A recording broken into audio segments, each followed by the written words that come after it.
Bismillahirrahmanirrahim. Saudaraku yang dirahmati oleh Allah, pendengar radio Purnama Sidi, Assalamualaikum warahmatullahi wabarakatuh. Alhamdulillah, puji syukur kepada Allah, hari ini kita masih diberi kesempatan untuk menghirup indahnya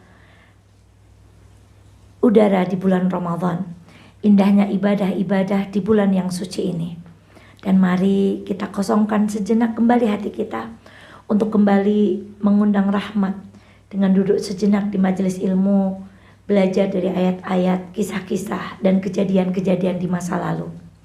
Bismillah, pada kesempatan kali ini kita akan belajar dari kisah luar biasa tentang seorang sahabat Rasulullah bernama Julaibib. Dikisahkan ada seorang pemuda yang miskin. Bahkan ada yang mengatakan Julaibib itu seorang pemuda yang miskin, tidak jelas keturunannya siapa, perawakannya juga tidak bagus, kulitnya juga tidak begitu cerah, yang pada kesimpulannya Julaibib adalah pemuda yang miskin dan tidak terkenal. Namun suatu hari Rasulullah SAW datang menghampirinya. Dia berkata kepada Julaibib, "Wahai Julaibib sahabatku, kenapa engkau tidak menikah?" Julaibib pun ringan menjawab, "Ya Rasulullah, siapa yang mau dengan pemuda miskin seperti saya?" Lalu Rasulullah membesarkan hatinya, "Wahai Julaibib, jangan berkata yang demikian, karena sesungguhnya Allah tidak pernah melihat bentuk jasad dan kedudukan manusia di dunia. Yang Allah lihat adalah apa yang ada di dalam dadamu." Lalu Julaibib gembira mendengarkan perkataan Rasulullah SAW. Di lain hari Rasulullah SAW mendatangi sebuah keluarga dari kalangan Ansor, dan Rasulullah mengutarakan niatnya. Ia berkata kepada seorang bapak dari kalangan Ansor, "Assalamualaikum wahai fulan, aku berniat untuk melamar putrimu." Masya Allah, alangkah kagetnya laki-laki Ansor ini karena Rasulullah datang untuk melamar putrinya. Namun Rasulullah menyambung ucapannya. Kemudian Rasulullah berkata, "Tapi bukan untukku." "Lalu untuk siapa ya Rasulullah?" "Untuk Julaibib sahabatku." Laki-laki Ansor itu pun kaget. Lalu dia berkata, "Ya Rasulullah, kalau untuk Julaibib, izinkan aku untuk meminta izin kepada istriku terlebih dahulu." Ia pun pergi menemui istrinya dan berkata, "Wahai istriku, Rasulullah datang meminang anak kita." Istrinya bahagianya luar biasa. Tapi suaminya kembali melanjutkan perkataannya, "Tapi bukan untuk Rasulullah, melainkan untuk Julaibib." Sang istri pun tegas menjawab, "Enggak, kalau untuk Julaibib, maka tidak akan aku nikahkan putriku kepadanya." Masya Allah. Ternyata putrinya mendengar percakapan kedua orang tuanya dari balik kamarnya.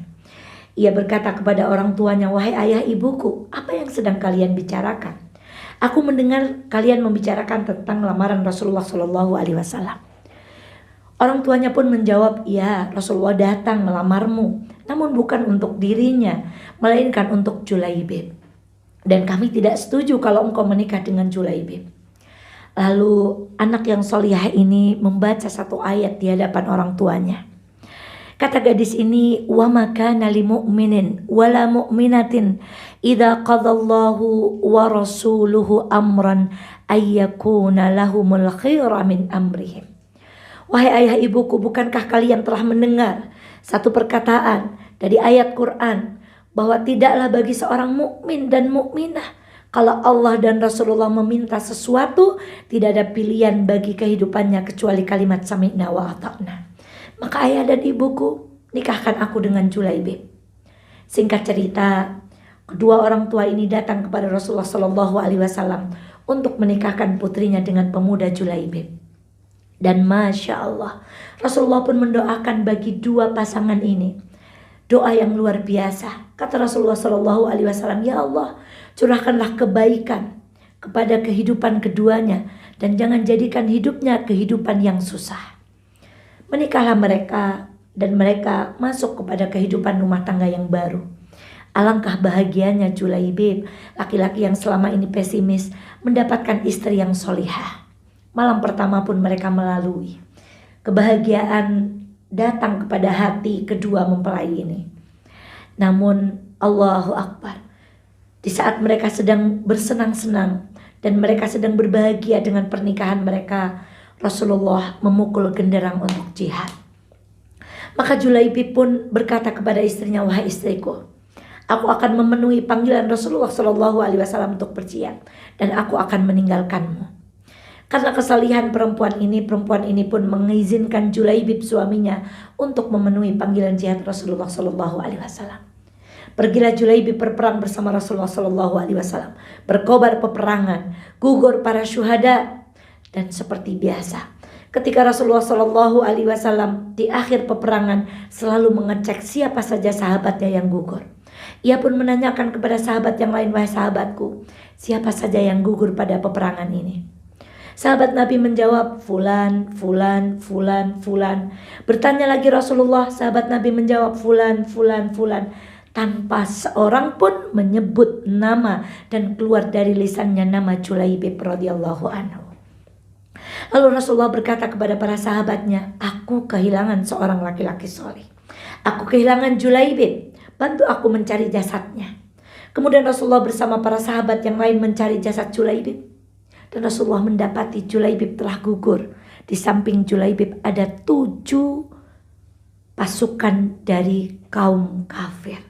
Rasulullah berkata, sungguh Julaibib telah syahid setelah ia berhasil membunuh 7 musuh Allah.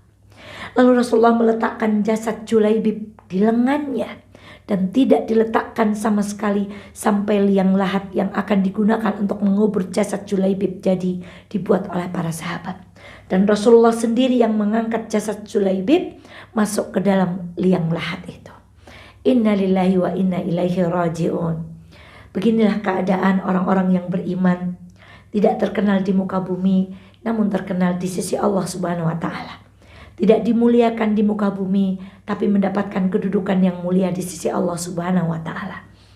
Dan saudaraku, jangan pernah berpikir bahwa orang-orang yang mati syahid, mati dalam keadaan berjihad, mereka mati. Tapi mereka sesungguhnya hidup di sisi Allah Subhanahu wa Ta'ala, dan mereka mendapatkan kenikmatan-kenikmatan dari Allah Subhanahu wa Ta'ala. Lalu bagaimana kabar istri Julaibib? Tahukah kita, sejarah mengatakan sepeninggal Julaibib tidak ada perempuan Ansor yang lebih dermawan dari istrinya. Artinya perempuan ini menjadi perempuan yang kaya raya. Kenapa wahai saudaraku? Karena doa Rasulullah Sallallahu Alaihi Wasallam, karena ketaatannya terhadap perintah Allah dan Rasulnya, karena ketundukannya pada setiap ayat-ayat yang dilantunkan oleh Rasulullah, maka hidupnya dijamin di dunia dan di akhirat dengan kemuliaan Al-Quran dan kemuliaan dari ketaatan kepada Allah dan Rasulnya. Maka mari bulan ini kita jadikan bulan untuk kita menundukkan hati kita, menundukkan nafsu kita, menundukkan keinginan kita di bawah keinginan Allah Subhanahu wa Ta'ala, di bawah tuntunan baginda Muhammad Sallallahu Alaihi Wasallam, agar mulia hidup kita seperti Julaibib dan istrinya karena taat kepada perintah Rasulullah Sallallahu Alaihi Wasallam. Semoga Ramadan ini penuh kebaikan, datang pahala, gugur dosa-dosa kita semuanya. Sampai berjumpa kembali. Wallahu ta'ala alam bissawab. Assalamualaikum warahmatullahi wabarakatuh.